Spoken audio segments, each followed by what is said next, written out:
Kasus Jeffrey Epstein adalah salah satu skandal kejahatan terbesar yang pernah mengguncang dunia, dan sampai hari ini, belum benar-benar selesai.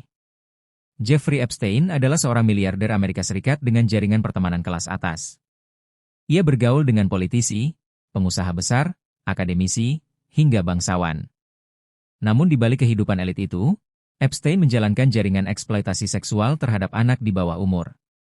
Kasus ini mulai tercium pada tahun 2005, ketika orang tua seorang remaja melapor ke polisi Florida. Penyelidikan mengungkap bahwa Epstein merekrut gadis-gadis di bawah umur dengan iming-iming uang dan pekerjaan ringan.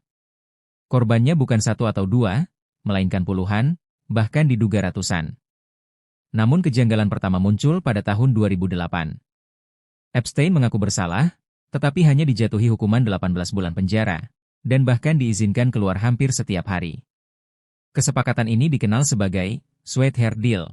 Dan sejak saat itu publik mencurigai adanya perlindungan dari orang-orang berkuasa. Tahun 2019, kasus ini dibuka kembali oleh Jaksa Federal. Epstein ditangkap dengan tuduhan perdagangan seks anak, dengan ancaman hukuman puluhan tahun penjara. Kali ini, kasusnya jauh lebih besar dan mengarah pada dugaan jaringan, bukan hanya satu pelaku. Namun, sebelum pengadilan dimulai, pada 10 Agustus 2019, Jeffrey Epstein ditemukan tewas di dalam sel tahanan. Penyebab resmi kematiannya adalah bunuh diri. Masalahnya, banyak hal yang tidak masuk akal. Kamera pengawas tidak berfungsi, penjaga tertidur, dan Epstein sebelumnya disebut berada dalam pengawasan ketat. Bahkan dokter forensik independen menyatakan luka di leher Epstein tidak sepenuhnya konsisten dengan bunuh diri biasa. Sejak saat itu, publik dunia terbelah antara versi resmi dan kecurigaan besar. Kasus ini semakin rumit karena Epstein memiliki pesawat pribadi, pulau pribadi, dan rumah mewah di berbagai negara. Banyak tokoh terkenal disebut dalam dokumen dan kesaksian korban.